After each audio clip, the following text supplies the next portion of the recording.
Bismillahirrahmanirrahim. This is the second parable because first parable was included in the first lecture that was given to in recorded form. This is the second parable. दूसरी कहा हकायत है जिसमें एक moral lesson दिया गया है और क्या होगा उसके जरिए से हमें बताया गया है कि किस तरह से हमारे पास क्या होगा माइनर चीज जो है पहले जो आपको एक छोटी सी बुराई लगती है वो बढ़ते बढ़ते बहुत बड़ा क्या होगा क्राइम बन जाता है। तो क्या होगा जी, अब जरा देखिएगा। It is related, it is related कहा जाता है। रिलेट का मतलब होता है बयान करना, वाकया बयान करना। कहा जाता है इट इज रिलेटेड। अब कहने वाला कह रहा है या कहा जाता है, कहा जाता है तो इसलिए क्या टेंस होगा, वो पैसिवाइज होगा। It is related that while a deer was being roasted for नशेरवा, जबकि our deer was being roasted, एक हिरन भूना जा रहा था फॉर नुशेरवा, नुशेरवा के लिए। रोस्ट का मतलब होता है बेक करना। क्या होगा, बेक करना, पकाना, जिस तरह से हम बेकरी में बेक करते हैं। फॉर नुशेरवा, नुशेरवा के लिए। अ किंग ऑफ पर्शिया, क्या होगा, फारिस का बादशाह। पुराने जमाने में ईरान को पर्शिया कहते थे। ये बहुत बड़ा अंपायर था, दुनिया की सुपर पावर थी। और यहाँ पे किंग ऑफ पर्शिया किस ये क्वालिफाई कर रहा है किसको, ये नाउन, नाउन इन अपोजिशन है किसका, वो किसका, किंग ऑफ पर्शिया का। नशेरवा के मीनिंग में इजाफा कर रहा है। तो ये पूरी की पूरी अपोजिटरी फ्रेज है। फेमस फॉर इज जस्टिस, अपने अदलो इंसाफ की वजह से मशहूर। तो फेमस फॉर इज जस्टिस भी किसके मीनिंग में इजाफा कर रहा है, नौशेरवा के मीनिंग में इजाफा कर रहा है। तो जब इस तरह से आपकी दो एडजेक्टिव फ्रेजेस हों या आपकी कोई पार्टिसिपल फ्रेज हो या अपोजिटरी फ्रेज हो, जब भी वो किसी नोन के मीनिंग में इजाफा करती है तो उसका तर्जमा हम पहले करते हैं। No salt could be found, कोई नमक ना मिला। तो अब आपने जरा देखिएगा किस तरह से हमने करना है। क्या बनेगा, कहा जाता है, पहले एक क्लॉज होगी। कहा जाता है कि जब, अब नशेरवा के लिए जो ना वो चूंकि है तो अब उसके मीनिंग में जो इजाफा करें वो पहले करने हैं कि फारिस के बादशाह, लेकिन उससे पहले है अदलो इंसाफ के लिए मशहूर। तो सेंटेंस कैसे बनेगा कि अपने अदलो इंसाफ की वजह से मशहूर फारिस के बादशाह नुशेरवा के लिए जब एक हिरन भूना जा रहा था। कहा जाता है कि क्या होगा, सर अपने दोबारा अदलो ट्रांसलेशन का। इंसाफ की वजह से मशहूर, फेमस फॉर इज जस्टिस। एक क्लॉज आपकी फ्रेज ये है और दूसरी फ्रेज आपकी किंग ऑफ पर्शिया है। तो जब आपकी एक एब्जिटरी फ्रेज है और एक एडजेक्टिव फ्रेज है तो दोनों का तर्जमा हम नशेरवा से क्या करेंगे, पहले करेंगे। तो क्या बनेगा, कहा जाता है कि अपने अदलो इंसाफ की वजह से मशहूर फारस के बादशाह, क्या होगा, फारस के बादशाह नौशेरवा के लिए हिरन भूना जा रहा था। वाइल वॉज बीइंग रोस्टेड, हिरन भूना जा रहा था। डियर जो है ये क्या होगा, डियर किसको कहते हैं, डियर जो ना वो हिरन को कहते हैं। डियर के कई सारे कॉनोटेशंस हैं। I saw a deer but, I saw a deer, the deer was very dear but deer, dear का मतलब महंगा भी होता है, जैसे महंगाई को डेयरनेस कहते हैं। डेयर का मतलब क्या होगा, हिरन भी होता है। और डियर का मतलब प्यारा, ये लवली के मीनिंग में भी इस्तेमाल होता है। तो क्या होगा, जो हम क्या यूज करेंगे यहाँ पे, जब के एक हिरन भूना जा रहा था। अब जो वाइल की क्लॉज जब इस्तेमाल करनी है हमने, तो फिर हमने कौन सा टेंस इस्तेमाल करेंगे, वहां पे कंटिन्यूस टेंस इस्तेमाल करेंगे। While deer was being roasted, while वाली क्लॉज में कंटिन्यूस टेंस लगाते हैं और व्हेन वाली क्लॉज में हम इंडेफिनिट टेंस इस्तेमाल करते हैं। और दूसरी बात आपने ये याद रखनी है यहाँ पे कि डियर जो है ये ऐसा नाउन है जो जिसकी फॉर्म जो है वो सेम होती है। 10 हो तो तब भी डियर कहेंगे, 1 हो तो तब भी डियर कहेंगे। डियर हो गया, फिश हो गया, क्या होगा इसके बाद, सैलमन हो गया। मछली की बहुत सारी किस्में हैं जिनके साथ हम ऐसे नहीं लगाते। कैबजन हो गया। तो इन दिस वे क्या होगा उनके साथ, तो सेंटेंस ऐसे बनेगा, कहा जाता है कि जब अपने अदलो इंसाफ की वजह से मशहूर फारस के बादशाह नुशैरवा के लिए हिरन भुना जा रहा था, no salt be could be found, उसके लिए कोई नमक ना मिला। No salt could be found. No जो है और नॉट में क्या फर्क होता है? नो एडजेक्टिव है और नॉट क्या है? एडवर्ब है। जब हमने नाउन के साथ इस्तेमाल करना होता है तो फिर हमने क्या यूज करना है? नाउन के साथ इस्तेमाल करना है, तो फिर एडजेक्टिव लगाना है। जैसे आई हैव नॉट ऑब्जेक्शन या नो ऑब्जेक्शन होगा। क्या होगा? नो No ऑब्जेक्शन होगा, objection. क्योंकि यहाँ पे ये नाउन है जिसके मीनिंग में इजाफा कर रहा है। तो ऐसी सूरत में हम उसके साथ क्या लगाना? नो का इस्तेमाल करना है। और आई हैव क्या होगा? नो अटेम्प्टेड या not attempted the paper? Not attempted. Not attempted होगा, Not attempted. क्योंकि यहाँ पे क्या होगा? यहाँ पे हमने क्या इस्तेमाल किया? एज अ एडवर्ब इस्तेमाल किया, क्योंकि नॉट यहाँ पे किसके मीनिंग में इजाफा कर रहा है? वो अटेम्प्ट के मीनिंग में इजाफा कर रहा है। यहाँ पे नाउन के मीनिंग में इजाफा कर रहा था तो एडजेक्टिव इस्तेमाल किया, और जहाँ पे एज अ क्या यूज किया हमने? वर्ब के साथ इस्तेमाल किया तो एडवर्ब इस्तेमाल किया। A boy was sent to a village to bring some salt. क्या होगा? Boy was sent to the village, लड़के को गांव भेजा गया। क्या होगा? लड़के को गांव भेजा गया टू ब्रिंग सम सॉल्ट, कुछ नमक लाने के लिए। तो अब क्या होगा? चूंकि पैसिवाइज सेंटेंस है, बॉय को भेजा गया, वॉज सेंट है, तो ब्रिंग सम सॉल्ट ये इन्फिनेटिव है, एज अ रीजन इस्तेमाल कर रहे हैं। तो क्या होगा? कुछ नमक लाने के लिए लड़के को गांव भेजा गया। कुछ नमक लाने के लिए लड़के को गांव भेजा गया। अब चूंकि लड़का भी जनरलाइज्ड है और उसके अलावा क्या है? लड़का भी जनरलाइज्ड और विलेज भी जनरलाइज्ड है, पहली दफा जिक्र कर रहे हैं, तो क्या होगा? दोनों के साथ हमने क्या इस्तेमाल किया? अब बॉय इस्तेमाल किया। जब भी हमने किसी भी नाउन का जिक्र पहली दफा करेंगे और काउंटेबल हो और सिंगल हो, उसके साथ हम एन का इस्तेमाल करेंगे। कुछ नमक लाने के लिए क्या होगा? कुछ नमक लाने के लिए लड़के को गांव भेजा गया। कुछ नमक लाने के लिए लड़के को गांव भेजा गया। द बॉय ब्रॉट इट, लड़का इसे ले आया। अब यहाँ पे इट किसकी जगह पे इस्तेमाल किया गया है? वो नमक की जगह पे इस्तेमाल किया गया। तो इस तरह से जब हमने नाउन की जगह पे इस्तेमाल करना हो तो उसके लिए हमने क्या यूज करना है? प्रोनाउन का इस्तेमाल करना है। और खास तौर पे जब आपने ट्रांजिटिव वर्ब इस्तेमाल कर रहे हो तो ट्रांजिटिव वर्ब में हम क्या यूज करते हैं? वो ऑब्जेक्ट का लगाना लाजमी होता है। फर्ज करो क्या होगा? ही हेल्प्ड, क्या होगा? At the time of distress. At the time of distress, distress या मुसीबत के वक्त उसने मदद की। तो क्या होगा? ये सेंटेंस कंप्लीट है कि नहीं है? वो आगे हेल्प के बाद हमें क्या लगाना पड़ेगा? हमारे हेल्प के बाद क्या लगाना है? ऑब्जेक्ट का भी इस्तेमाल करेंगे। तो क्या होगा? He helped me at the time of distress. तो हेल्प बगैर ऑब्जेक्ट के हो ही नहीं सकता, क्योंकि हेल्प कौन सा वर्ब है? ये ट्रांजिटिव वर्ब है। तो ट्रांजिटिव वर्ब के बाद हम ऑब्जेक्ट का लगाना लाजमी होता है। ऐसी सूरत में या तो ऑब्जेक्ट लगाएंगे या फिर अगर पॉसिबल है तो रिफ्लेक्सिव प्रोनाउन इस्तेमाल करेंगे जो एज ऑब्जेक्ट इस्तेमाल होता है। जी। The boy brought it and presented to the king, बादशाह से ले आया, लड़का इसे ले आया और बादशाह को क्या होगा? पेश किया, बादशाह के रूबरू पेश किया। एक प्रेजेंट होता है और एक प्रेजेंट होता है, दोनों की प्रोनाउंसिएशन में फर्क है। जो ना वो अगर प्रेजेंट होगा तो ये क्या होगा? प्रेजेंट ये वर्ब होता है, और प्रेजेंट जो है वो क्या होगा? नाउन इस्तेमाल होगा और एडजेक्टिव भी इस्तेमाल होगा।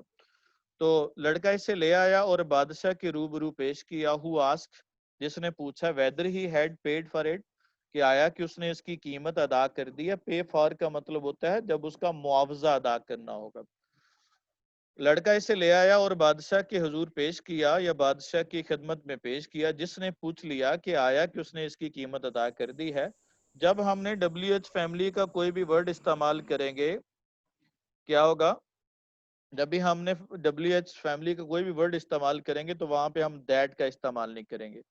जैसे I know that why you are worried. Why you are worried, तो क्या पॉसिबल है? ये वाई यू आर वरीड नहीं हो सकता। यहाँ पे क्या इस्तेमाल करना हमने, जब आपने वेदर या वाई इस्तेमाल कर लिया तो वहां पे दैट का इस्तेमाल नहीं करना। ये हमारी कंफ्यूजन भी किस वजह से होती है, मैं जानता हूं कि आप क्यों परेशान हैं।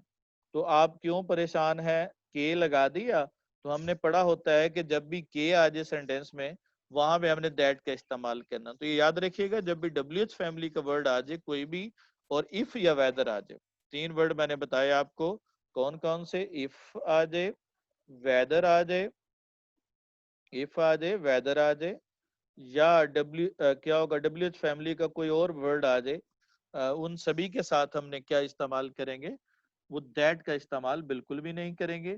और इसके बाद जो सेंटेंस की अरेंजमेंट होगी, सब्जेक्ट पहले आएगा और वर्ब बाद में इस्तेमाल होगा, यानी असर्टिव अरेंजमेंट जो है ना हम इस्तेमाल करेंगे। जी, नो सिट द बॉय, लड़के ने कहा नहीं। क्या होगा, लड़के ने कहा कि नहीं। जी, लड़के ने कहा नहीं, अदा नहीं किया। यहाँ पे नो से मुराद अंडरस्टूड है कि ये बैकग्राउंड से किसकी बात हो रही है, नमक की अदायगी की। पे for the salt said the king, बादशाह ने कहा नमक की कीमत अदा करो। पहले आपने रिपोर्टिंग क्लास का तर्जुमा करना है पहले नंबर पे फॉर द सॉल्ट, नमक की कीमत अदा करो। ठीक है, बादशाह ने कहा नमक की कीमत अदा करो, लेस्ट ऐसा ना हो कि it should become a custom, ये रिवाज बन जाए। कस्टम से मुराद क्या होगा, रूटीन यानी प्रैक्टिस। ऐसा ना हो कि रिवाज बन जाए, विलेज बी रूइंड, और गांव तबाह हो जाए। ऐसा ना हो कि ये रिवाज बन जाए और गांव तबाह हो जाए। क्या होगा, पहले रिपोर्टिंग क्लास, फिर दोनों रिपोर्टेड को क्या कर देना, इकट्ठा कर देना। बादशाह ने कहा क्या होगा, इसकी कीमत अदा करो, ऐसा ना हो कि रिवाज बन जाए और गांव तबाह हो जाए। अब क्या होगा, अकस्टम, ऐसा ना हो कि, अब यहाँ पे लेस्ट के बाद हमने क्या इस्तेमाल किया, लेस्ट के बाद हमने शुड का इस्तेमाल किया। लेस्ट के बाद कैसे होगा, लेस्ट के बाद हम शुड का इस्तेमाल करते और नेगेटिव नहीं लगाते। मसलन हम किसी को कहना हो मेहनत करो, वर्क हार्ड, ऐसा ना हो कि तुम फेल हो जाए, लेस्ट यू शुड फेल होगा। यहाँ पे याद रखिएगा, यहाँ पे विल का इस्तेमाल नहीं करेंगे, कोई और स्ट्रक्चर नहीं लगाएंगे, शुड नॉट बी फेल नहीं लगाएंगे। क्योंकि अगर उर्दू में देखें तो उर्दू में सेंटेंस कैसे बनता है, कहीं तुम नाकाम ना हो जाओ।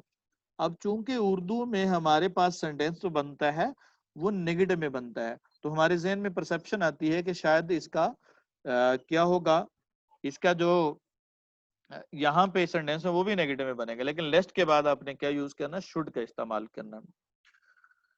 पे फॉर द सॉल्ट, बादशाह ने कहा नमक की कीमत अदा करो, ऐसा ना हो कि रिवाज बन जाए और गौंद तबाह हो जाए। हैविंग बीन आस्क्ड, ये पूछे जाने पर, व्हाट हार्म कुड अराइज, क्या नुकसान हो सकता है, from such a trifling demand, एक मामूली सी बात से। ट्रिफलिंग का मतलब स्लाइट, माइनर, मामूली सी। अराइज का मतलब होता है निकलना, कॉज करना। हैविंग बीन आस्क्ड, पूछे जाने पर। तो ये पूछे जाने पे कि एक छोटी सी बात से या छोटी सी बात से क्या नुकसान हो सकता है, बादशाह ने आगे कहा। हैविंग के साथ हमने क्या यूज करते हैं, हैविंग के साथ हम फॉर्म इस्तेमाल करेंगे, वर्ब की थर्ड फॉर्म इस्तेमाल करेंगे। जैसे यहाँ पे है हैविंग बीन, है बीन कौन सी फॉर्म है, ये वर्ब की थर्ड फॉर्म है। और इसके बाद आस्क, ये पैसिव वॉइस है, और आस्क भी कौन सी फॉर्म है, वर्ब की थर्ड फॉर्म है। तो जब हैविंग का इस्तेमाल करते हैं ये परफेक्ट टेंस को शो करता है। क्या होगा, परफेक्ट टेंस को शो करता है, इसलिए अगली क्लॉज में हम परफेक्ट टेंस इस्तेमाल नहीं करेंगे।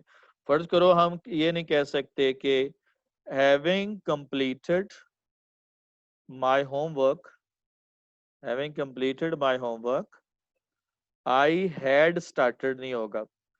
क्या हो जाएगा, आई हैड स्टार्टेड की बजाय क्या होगा, आई स्टार्टेड होगा।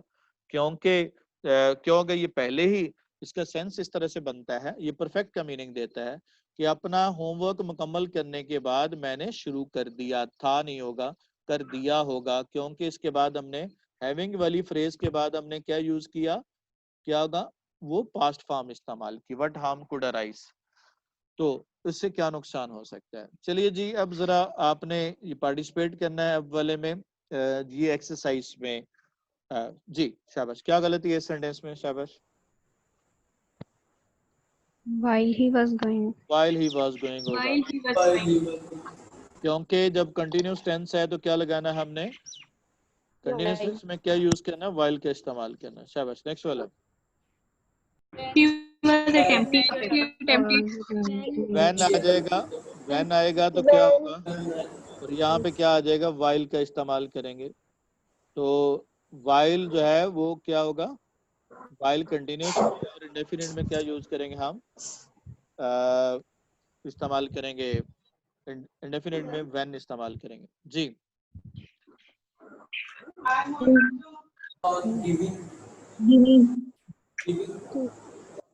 जी क्या होगा, अब टीचर के साथ क्या लगाएंगे, जब नाउन हमारा काउंटेबल हो, और काउंटेबल हो और क्या हो, सिंगल हो, तो हम क्या यूज करते हैं वहां पे, आ टीचर होगा या दा टीचर होगा। ठीक है, अगर सिंगल होगा तो दा टीचर होगा, और अगर जनरलाइज है तो क्या होगा, आ टीचर होगा। शाबाश। जी। Come on.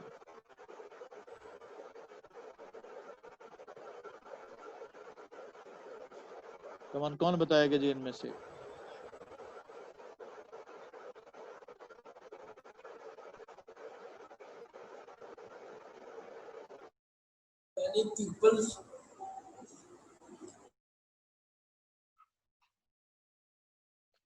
अब ये जरा गौर से सुनिएगा, ये जाहिर है मेरा नहीं ख्याल कि आपको आएगा किसी को भी। देखिएगा, many people belonging to underprivileged areas, ये बिलोंगिंग टू किसके मीनिंग में इजाफा कर रहा है, पीपल के। Melancholy at the loss due to flood, flood पे वो अफसुर्दा है, ये भी किसके मीनिंग में इजाफा कर रहा है, पीपल के। तो जो आपका नाउन के मीनिंग में इजाफा कर रहा हो वहां पे हम मेलनकली नाउन नहीं लगाते, बल्कि क्या यूज करते हैं हम वहां पे, एडजेक्टिव का इस्तेमाल करेंगे। तो क्या बन जाएगा, melancholic at the loss due to areas are waiting, ये आपकी आपकी मेन प्रेडिकेट होगी, जो किसके मीनिंग में इजाफा करी है प्रेडिकेट, वो इस सब्जेक्ट के साथ ये प्रेडिकेट इस्तेमाल हो रही है। तो याद रखना, जब किसी नाउन के साथ हमने एडजेक्टिव फ्रेज लिखनी होती है तो वो क्या होनी चाहिए, that should be adjective. मेलनकली noun है, मेलनकलिक उसका एडजेक्टिव है। जी नेक्स्ट वाला।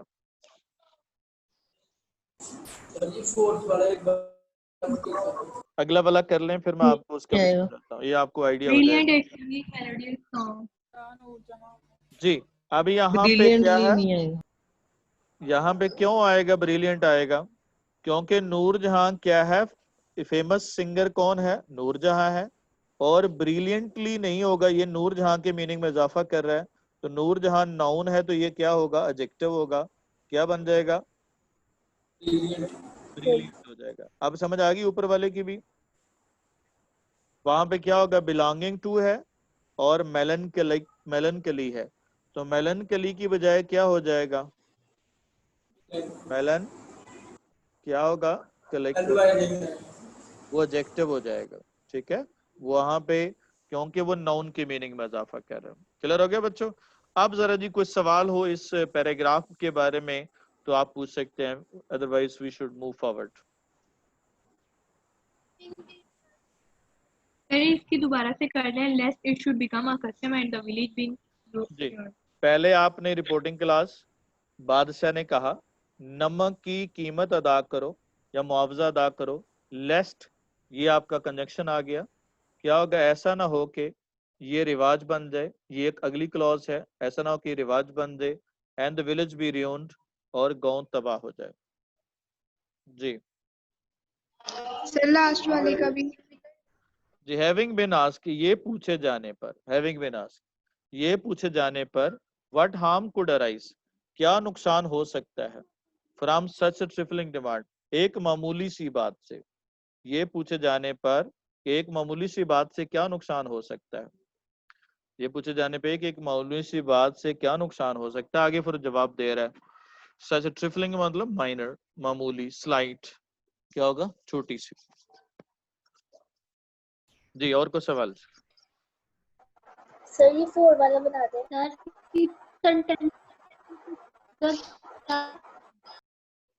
फोर वाला मैंने बताया। अब बिलोंगिंग टू अनप्रिविलेज एरियाज कौन है, आप बताइएगा। पीपल। पीपल है। मेलनकली एट द लॉस कौन है,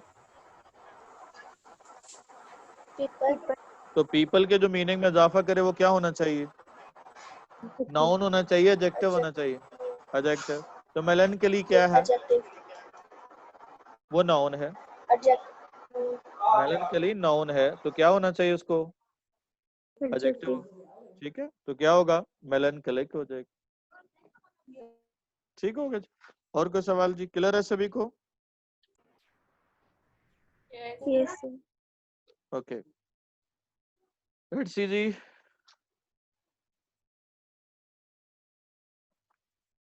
हम आगे चलते हैं जी। नाउ अगेन वो आगे से जवाब देता है। सेड द किंग, पहले रिपोर्टिंग क्लास आ गई। बादशाह ने कहा the foundation of operation was small in the world, दुनिया में जुल्म और सितम, पहले सब्जेक्ट आ गया, जुल्म और सितम का आगाज। इन द वर्ल्ड, दुनिया में जुल्म और सितम का आगाज बहुत मामूली था या बहुत छोटा सा था। क्या होगा? बादशाह ने जवाब दिया दुनिया में जुल्म और सितम की इब्तदा बहुत छोटी थी या बहुत थोड़ी थी। फाउंडेशन का मतलब बिगिनिंग, ऑपरेशन का मतलब जुल्म और सितम, क्रूएलिटी, एट्रोसिटी। जुल्म और सितम की क्या होगा? वो सतह या जुल्म और सितम की बुनियाद बहुत थोड़ी थी। हुएवर एनलार्जेड, जिसने भी इसमें इजाफा किया। लार्ज का मतलब इंक्रीज करना, एक्सपैंड करना। इट रीच प्रेजेंट मैग्नीट्यूड, यहाँ तक के so that it reach present magnitude, मौजूदा सतह तक पहुंच गई। मैग्नीट्यूड से मुराद लेवल या क्या होगा? स्कोप। इस सतह तक पहुंच गई इज एट फॉल्ट, वो कसूरवार है। अब यहाँ पे देखिएगा, यहाँ पे आपने क्या चीज देख रहे हैं कि it reach present magnitude, so that it reach present magnitude is क्या होगा? फॉल्ट। अब यहाँ पे इस फॉल्ट पे कौन है? हूसोएवर है, जिसने भी इसमें इजाफा किया और ये मौजूदा सतह तक पहुंच गया, वो कसूरवार है। If king Yeats one Apple from the garden of a subject, अगर एक बादशाह, पहले सब्जेक्ट का तर्जमा, अगर एक बादशाह Yeats one Apple from the garden of subject, Apple सेब है, गार्डन बाग है, सब्जेक्ट का मतलब रियाया या आवाम। अगर एक बादशाह रियाया के बाग से एक सेब खाएगा, अब ये इफ क्लॉज है, हमने पढ़ा था इफ क्लॉज में क्या लगाना है? हमने प्रेजेंट टेंस इस्तेमाल करते हैं और मेन क्लॉज में क्या यूज करेंगे? फ्यूचर टेंस इस्तेमाल करेंगे। तो अगर एक बादशाह रियाया के बाग से, वापस आना है रिवर्स की तरफ, अगर एक बादशाह रियाया के बाग से एक सेब खाएगा, his slaves will pull down the whole tree, उसके गुलाम सारे दरख्त को जड़ से उखाड़ देंगे। पुल डाउन का मतलब जड़ से उखाड़ देना, उसके क्या होगा? गुलाम सारे दरख्त को उखाड़ देंगे। पुल डाउन का मतलब वो उखाड़ देना, जड़ से उखाड़ देना। अगर एक बादशाह रियाया के बाग से एक सेब खाएगा तो उसके गुलाम सब्जेक्ट है, फिर लास्ट पे चले जाना है, उसके गुलाम पूरे दरख्त को उखाड़ देंगे। 5 eggs, 5 अंडे, which the kings allows to be taken by force, 5 अंडे जो बादशाह allows to be taken, ले जाने की इजाजत देता है, by force, बजोरे ताकत। 5 अंडे जो बादशाह बजोरे ताकत, यानी अगर बादशाह बजोरे ताकत 5 अंडे लेने की इजाजत दे देगा, the people belonging to his army, उससे तल्लुक रखने वाले, फौज से तल्लुक रखने वाले लोग। अब बिलोंगिंग टू हिज आर्मी किसके मीनिंग में इजाफा कर रहा है? पीपल के, ये उसकी एडजेक्टिव फ्रेज है, पार्टिसिपल फ्रेज एज एडजेक्टिव है। उसकी फौज से तल्लुक रखने वाले लोग क्या करेंगे? Will put 1,000 fowls on a spit, वो 1000 मुर्गी को सीखों पर लटका देंगे। 1000 मुर्गियों को सीखों पर लटका देंगे। फाउल का मतलब बर्ड्स भी होता है, फाउल्स का मतलब बर्ड्स भी होता है, और फाउल से मुराद जो है ना वो क्या होगा? चिकन यहाँ से मुराद है। तो क्या होगा? वो 1000 मुर्गी को सीखों पर लटका देंगे। अगर बादशाह 5 अंडे बजोरे ताकत लेने की इजाजत दे देगा, अगर बादशाह 5 अंडे बजोरे ताकत लेने की इजाजत दे देगा, तो उसकी फौज से तल्लुक रखने वाले लोग या सिपाही 1000 मुर्गी को सीखों पर लटका देंगे, यानी उसके कबाब बना के खा जाएंगे। A tyrant doesn't remain in the world, एक जालिम आदमी, टायरेंट का मतलब होता है जालिम, ऑप्रेसर। एक जालिम आदमी दुनिया में हमेशा नहीं रहता, doesn't remain in the world. एक जालिम आदमी दुनिया में हमेशा नहीं रहता, या क्या होगा? हमेशा बाकी नहीं रहता। एक जालिम आदमी दुनिया में हमेशा बाकी नहीं रहता, बट कर्स ऑन हिम, लेकिन उस पे होने वाली लानत, अबाइड्स फॉर एवर हमेशा के लिए बाकी रहती है। एक जालिम आदमी दुनिया में हमेशा बाकी नहीं रहता, लेकिन उस पे होने वाली लानत क्या होगा, हमेशा बरसती रहती है, या उस पे होने वाली लानत हमेशा बाकी रहती है। या ना, यहाँ पे उसमें क्या दे रहा है, वो मैसेज क्या दे रहा है कि हमें किससे अवॉइड करना चाहिए। वो इनफैक्ट मैसेज दे रहा है कि अवॉइड करना है किससे, अवॉइड करना है ऑपरेशन से, जुल्म सितम से, क्योंकि जुल्म सितम वक्त के साथ साथ क्या करता है, वो बढ़ता जाता है। तो यहाँ पे ये मॉरल लेसन उसने दिया है। और उसके अलावा वो लेसन भी दे रहा है, अपने लोगों को एडवाइस क्या कर रहा है। यह सवाल है कि what did Nausherwa advice his people. Nausherwa अपने लोगों को क्या एडवाइस करता है, तो क्या एडवाइस करता है, to avoid the little acts of cruelty, यानी लिटिल एक्ट्स ऑफ क्रूएलिटी को अवॉइड करने के लिए वो कहता है, क्योंकि वो they increase with the passage of time. जी बच्चों, अब जरा आपने पार्टिसिपेट करना है। लेट्स सी जी correct these sentences which are presented in front of you. Come on.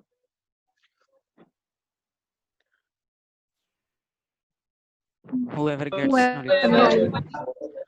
क्या हो जाएगा, गेट्स हो जाएगा। क्यों?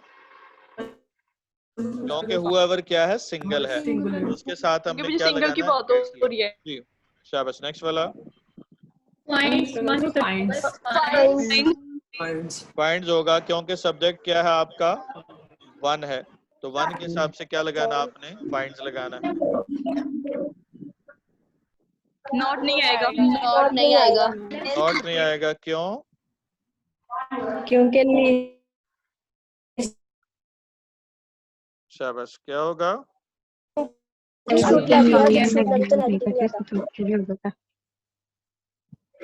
जी क्या होगा जी, जरा देखिएगा, 1 मिनट।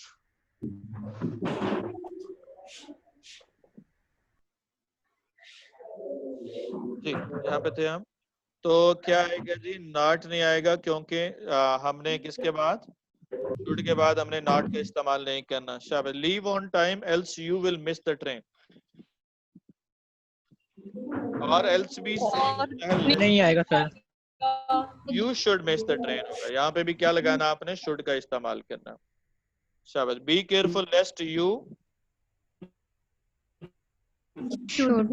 शुड बी डिसीव्ड होगा। ठीक है जी। नेक्स्ट वाला शुड बी डिसीव्ड होगा। क्या होगा, कर्ल्स आएगा, क्योंकि ये क्या है, यूनिवर्सल ट्रुथ है। यूनिवर्सल ट्रुथ जब इस्तेमाल करना होता है तो वहां पे क्या यूज करते हैं हम, प्रेजेंट टेंस इस्तेमाल करते हैं, क्योंकि अब बैड वर्कमैन जो है यहाँ पे इंडिकेट कर रहा है किसको, प्रेजेंट इंडेफिनिट को। जी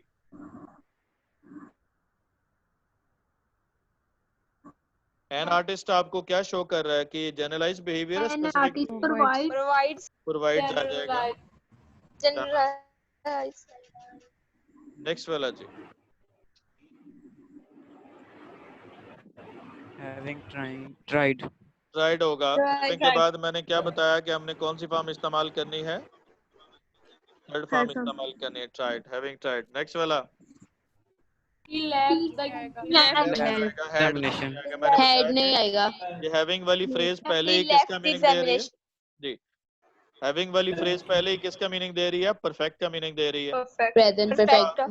क्या होगा इसके बाद जो ना, परफेक्ट के बाद हमने मजीद परफेक्ट हम इस्तेमाल नहीं कर सकते जी। नेक्स्ट वाला जी देखिएगा, now come to the next slide. Being हम इस्तेमाल करते हैं जब होने का मीनिंग इस्तेमाल करते हैं, जैसे क्या होगा, ही इज, क्या होगा, being, he is being nice, he is nice. Come on, nice. He is क्या होगा, नाइस होगा।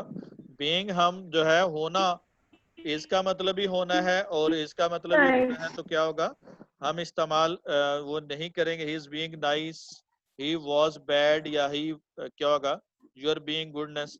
लेकिन बीइंग को हम इस्तेमाल कर सकते हैं किसमें, पैसिवाइज में, कंटिन्यूअस टेंस में इस्तेमाल करते हैं, पैसिवाइज जब बनाने हो।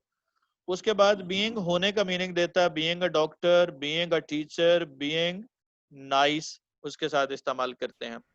एडवाइस नौशेरवा ने क्या किया जी, जस्ट और नोबल और सेंसिबल, ये कौन करेगा जी, हाई का क्रम करेगी, कम ऑन।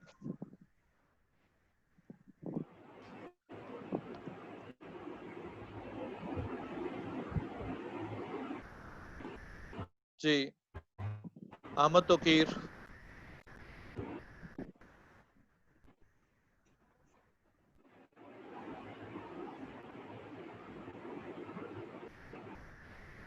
फातिमा नईम।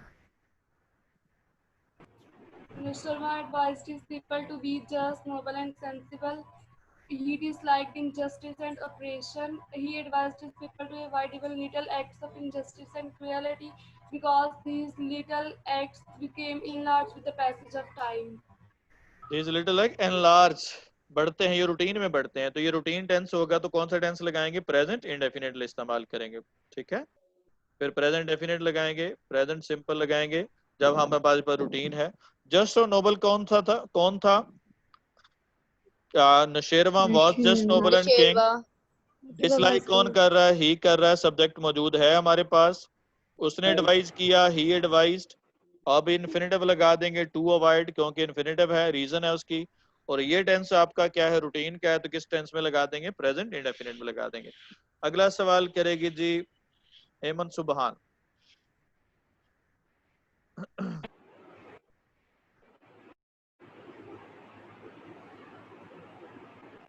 जी जोया अजमल।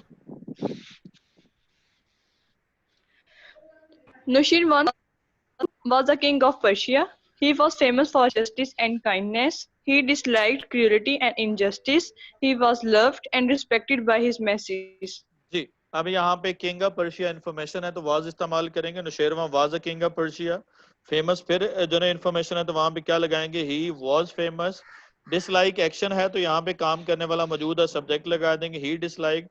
और लव कर नहीं रहा बल्कि लव हो रहा है, तो ये क्या आएगा? ऑब्जेक्ट आ गया।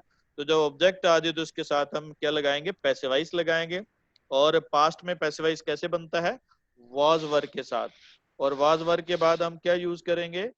वो वर्ब की थर्ड फॉर्म इस्तेमाल करें। He was loved and respected by his message, उससे लव किया जाता था। एवरीबडी नीड्स टू ब्रिंग, क्या होगा?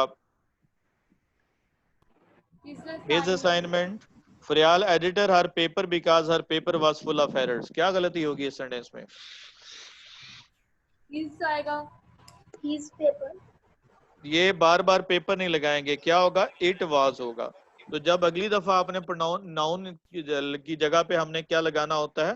प्रोनाउन का इस्तेमाल करते हैं जब हमने नेक्स्ट दफा इस्तेमाल करना होगा। जी नेक्स्ट पे देखिएगा जी। जी मैं जरा खुद पढ़ रहा हूँ, जरा आपको बता रहा हूँ, आप जरा गौर से सुनिएगा। आई डोंट नो, जब वेदर आ गया तो आपने दैट का इस्तेमाल नहीं किया। आई वॉज अवेयर, दैट नहीं लगाएंगे। और यहाँ पे क्या होगा? तरतीब चेंज हो जाएगी। हमने कहा था इंपेरेटिव सेंटेंस में क्या, सॉरी इंट्रोगेटिव सेंटेंस जब वो क्लॉज का हिस्सा बनते हैं तो वाई यू केम हो जाएगा। अब हमने पॉजिटिव सेंटेंस में क्या लगाते हैं? वो क्या लगाएंगे? डिड इस्तेमाल नहीं करेंगे पॉजिटिव में। और दो चीजें याद रखनी है, इंट्रोगेटिव की तरतीब चेंज हो जाएगी, यानी कि सब्जेक्ट पहले आएगा वो बाद में चला जाएगा, और इसके साथ दैट भी नहीं लगाएंगे, और सब्जेक्ट पहले और क्वेश्चन मार्क भी खत्म हो जाएगा। तो why you came here, we will plan, अब दैट नहीं आएगा, हाउ वी शैल प्रोसीड, ठीक है। I shall try my best to do what I could होगा, दैट नहीं लगाएंगे, व्हाट आ गया आगे। I asked him that if, that नहीं लगाएंगे इफ के साथ, if he had come to meet me. She didn't run away that if, क्या होगा? इट वुड भी होगा, क्योंकि डिड नॉट है, तो उसके बाद क्या यूज करना? हमने वुड का इस्तेमाल करना है। तो एक तो उसके बाद दैट नहीं लगेगा, और उसके बाद क्या यूज करेंगे हम? उसके बाद जो मैंने ये अगले सेंटेंस मैंने लेस्ट वाले बता दिया, work hard लेस्ट you should fail होगा, एल्स यू शुड मिस होगा, be careful लेस्ट you would be deceived होगा, यू शुड बी डिसीव्ड होगा। और हैविंग वाली फ्रेज में, having done my work I played video, और हैविंग ईटन वी रिटायर्ड, यानी इसके बाद पास्ट जो ना वो सेकंड फॉर्म लगानी है। और ये किसका मीनिंग देता है? ये परफेक्ट का मीनिंग देता है। ये हैविंग वाली फ्रेज जो है परफेक्ट का मीनिंग देती है।